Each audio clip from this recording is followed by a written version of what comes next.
નમસ્કાર મિત્રો. ગુજરાતી ફિલ્મ લાલો એટલે કે કૃષ્ણ સદાય સહાય તેના ડાયરેક્ટર અંકિત સખિયા વિશે મિત્રો આજે આપણે જાણીશું. તો મિત્રો, ગુજરાતી ફિલ્મ લાલો કૃષ્ણ સદાય સહાય તેની તાજેતરની સફળતાએ તેમના દિગ્દર્શક અંકિત સખિયાને ચર્ચામાં લાવી દીધા છે. આ સફળતા પાછળ એક લાંબી સંઘર્ષ યાત્રા છુપાયેલી છે, જે ગાંડર પાસેના એક નાના ગામથી શરૂ થઈ હતી. આજે દર્શકો તેમની આ પ્રેરણાદાયી સફર વિશે જાણવા માટે ઉત્સુક છે.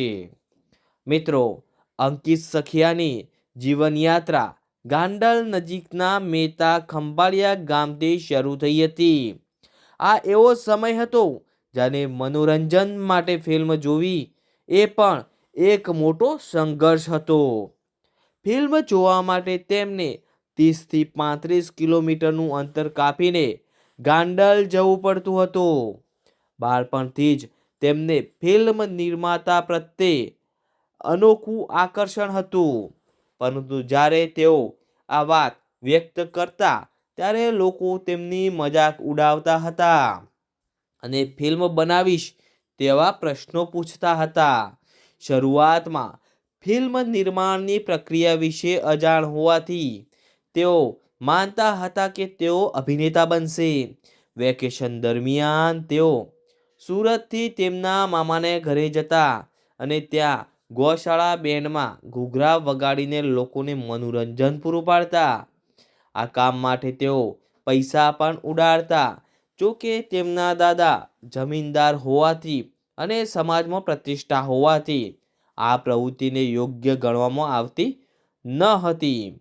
તેમણે ગુરુકુળમાં અભ્યાસ કર્યો, જ્યાં ધોરણ 8માં જ તેમને એડિટિંગની કળા શીખી લીધી હતી અને નાટકોમાં પણ સક્રિય હતા.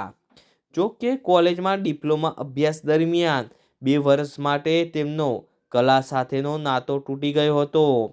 અંકિત સખિયા માને છે કે આ સમયગાળામાં તેમણે વાસ્તવિક જીવન જીવ્યું અને દુનિયાને જોઈ.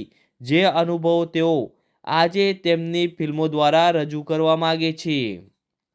રસપ્રદ વાત એ છે કે અંકિત સખિયાએ સિવિલ એન્જિનિયરિંગમાં ડિગ્રી પણ મેળવી છે, પરંતુ કોલેજ કાળથી જ તેમનું લક્ષ્ય સ્પષ્ટ હતું. તેમણે તેમના પ્રોફેસરને સ્પષ્ટપણે કહી દીધું હતું કે તેઓ બિલ્ડિંગ નહીં બનાવે, કારણ કે તેમને માત્ર ફિલ્મ બનાવતા જ આવડે છે. તેમની વાસ્તવિક ફિલ્મ મેકિંગની સફર વિદ્યાનગરથી શરૂ થઈ. ત્યાં મિત્રો સાથે મળીને તેમણે મિત્રોના મોબાઈલ ફોનનો ઉપયોગ કરીને શોર્ટ ફિલ્મ્સ બનાવવાની શરૂઆત કરી.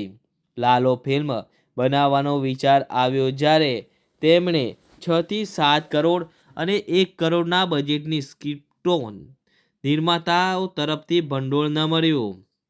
ઘણા લોકોને એ વાત પર વિશ્વાસ નહોતો કે 25થી 26 વર્ષનો યુવાન આટલી મોટી ફિલ્મનું નિર્દેશન કેવી રીતે કરી શકે.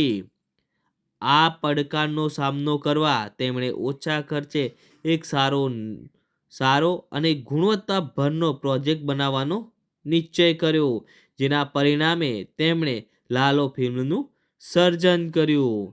તો મિત્રો, આજે આપણે જાણ્યો અંકિત સખિયા વિશે. તો જો મિત્રો તમને આ મારી જાણકારી સારી લાગી હોય, પ્લીઝ મિત્રો મારા વિડીયોને શેર કરજો, લાઈક કરજો, કોમેન્ટ કરજો.